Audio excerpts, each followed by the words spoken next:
On Easter Sunday, April 4th, 2021, a young woman sat alone on a jagged rock ledge in Death Valley, one of the most unforgiving places on Earth.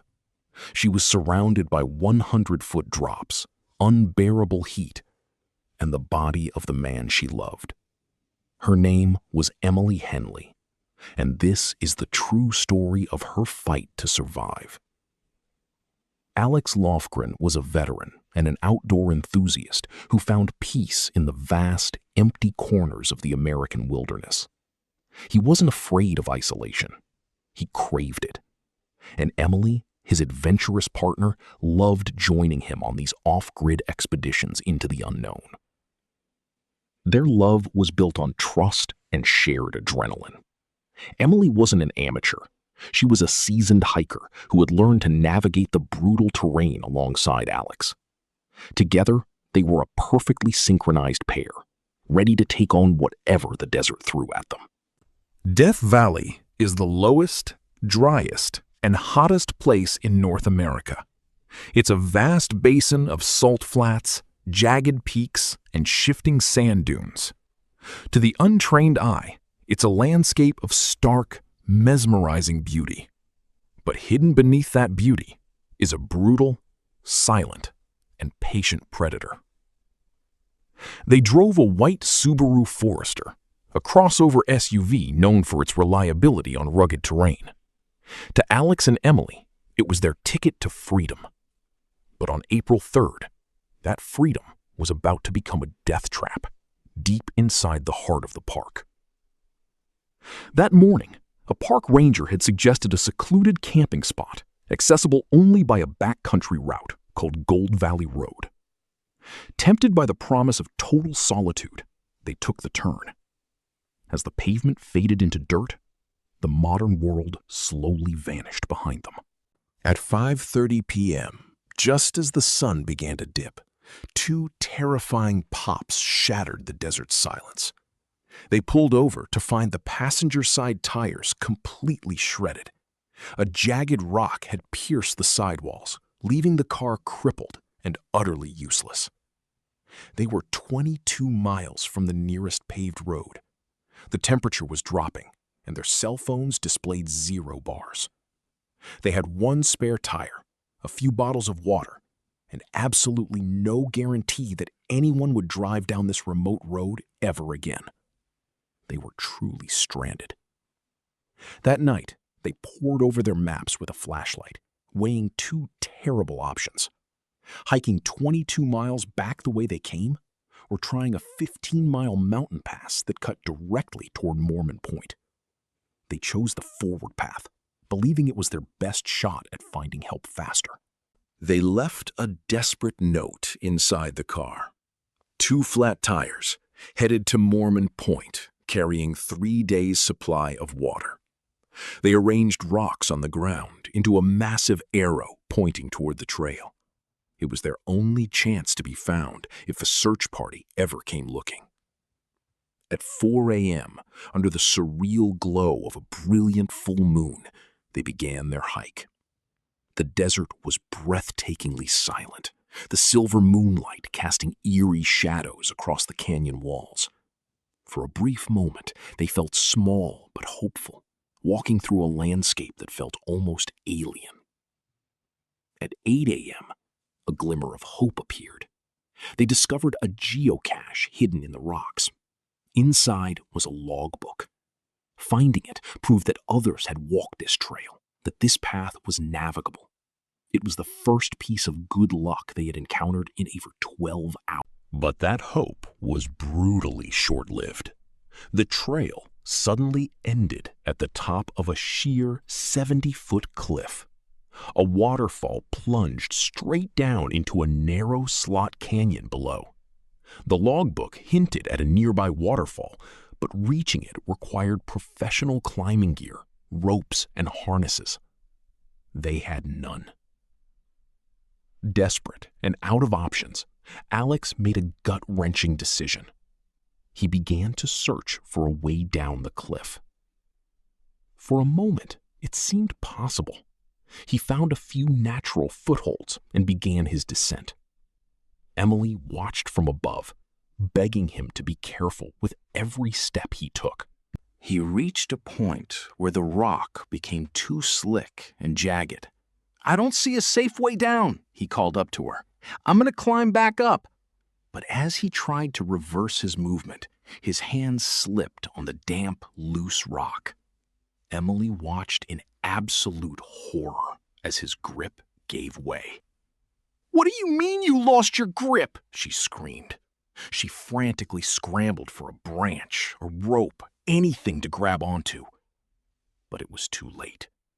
Alex plummeted 70 feet, striking jagged rocks before disappearing from her sight entirely. A wave of nauseating, paralyzing grief crashed over Emily. By some impossible miracle, Alex was still breathing. His voice echoed up the canyon walls, crying out for help. Emily looked around desperately. She noticed a narrow, vertical fissure on the opposite side of the canyon. It was a terrifying, treacherous crack, but it was her only hope of reaching him. Wasting no time, Emily entered the crevice. She spread her arms wide, bracing her body against the two sheer rock walls, inching her way down. Halfway down, she ran out of natural handholds. Thinking fast, she dropped her backpack to the ledge below, and with a deep breath, she let go.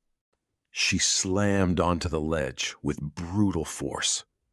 Pain erupted through her body, and the sickening, wet crunch of breaking bone echoed through the canyon.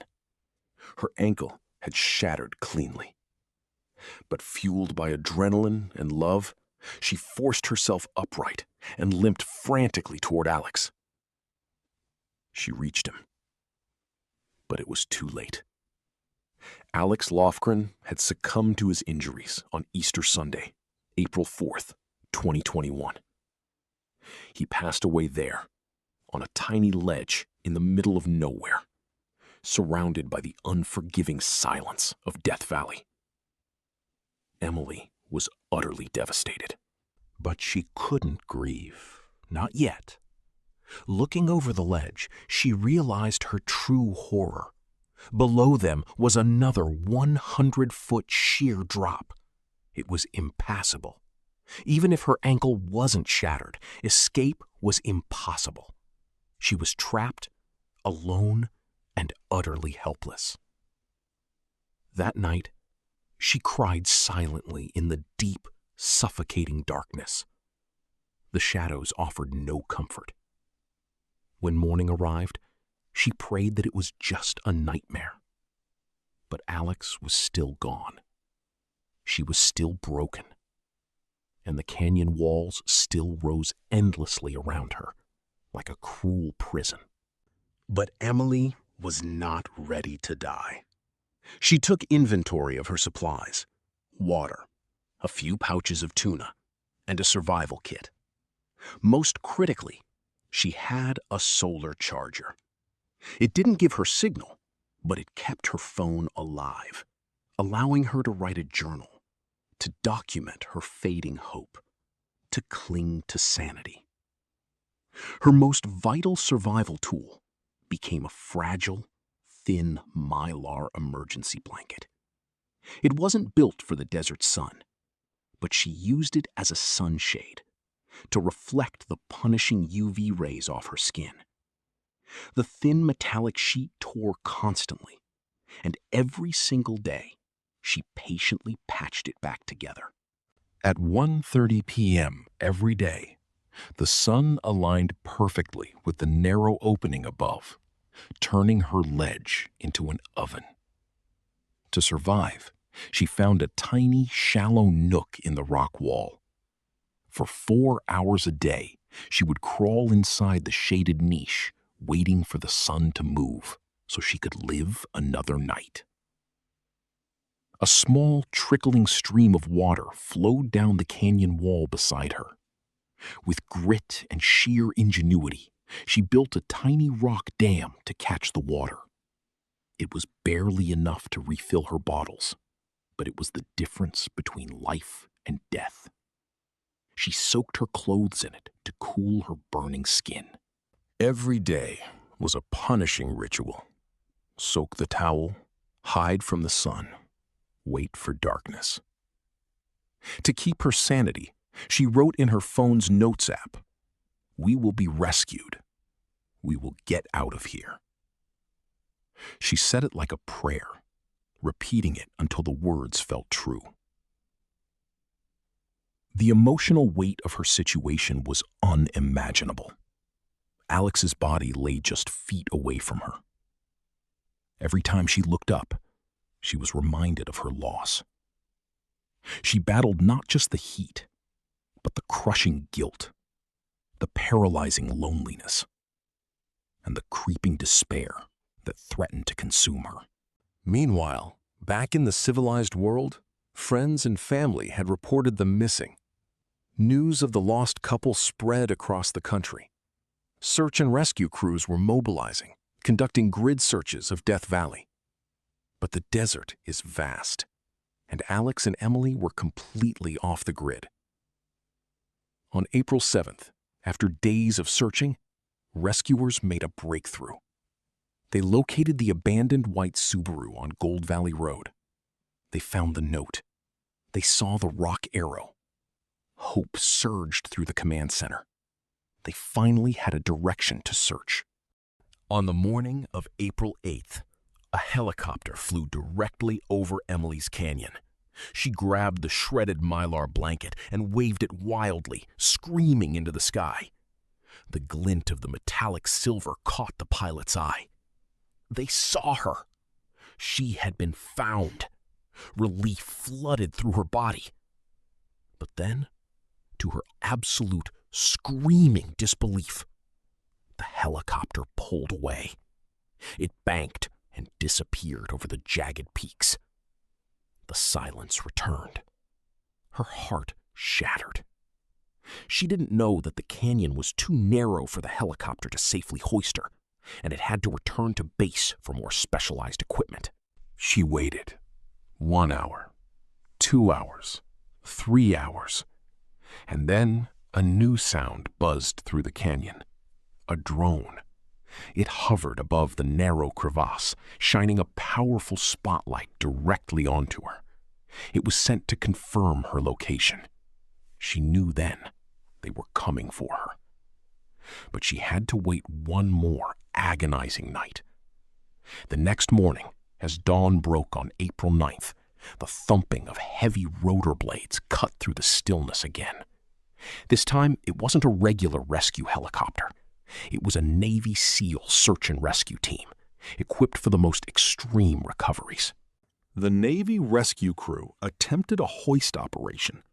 2 rescuers were lowered into the canyon, but the tight, twisting walls and the unpredictable downdrafts from the helicopter blades made it incredibly dangerous. For 20 agonizing minutes, they were battered against the rocks before finally reaching her. They secured Emily into a rescue stretcher. As she was hoisted into the air, she squeezed her eyes shut, terrified of the dizzying height. But curiosity took over. She opened her eyes, and below her, the endless, barren sprawl of Death Valley stretched out like a sea of beige and stone. In the helicopter, she wept with relief. She had survived the impossible. She was rushed to a hospital where she underwent emergency surgery. Surgeons told her that her simple decision to keep her hiking boot on, despite the pain, had prevented dangerous swelling and likely saved her foot from amputation. She was discharged after 6 days of recovery. When she returned home to Cincinnati, Ohio, she carried a broken heart and the heavy weight of survivor's guilt. She had lived, but Alex hadn't. The silence of the wilderness had taken him, and she had to find a way to live with that. But Emily refused to let Alex's death be forgotten. She worked tirelessly to honor the man who found peace in the wild. A piece of legislation Alex had championed became her mission. She lobbied, she spoke, and she turned her grief into a force for good. In December of 2021, President Biden signed the Alex Lofrren Veterans and Parks Act into law. This legislation grants free, lifetime access to all U.S. national parks for veterans and Gold Star families. Alex's name is now forever etched into the wilderness he loved so much. Alex Lofrren believed in the healing power of the land. He found his peace in the vast, quiet corners of America. And today, through Emily's survival and this new law, thousands of veterans will now be able to find that same peace, free of charge, in the parks he cherished. Emily Henle's story is a testament to the immense power of the human spirit. In the face of absolute horror and heartbreak, she chose to keep going. And today, every time she shares her story, she honors Alex. She reminds us that even in the darkest canyons, there is always a reason to hold on.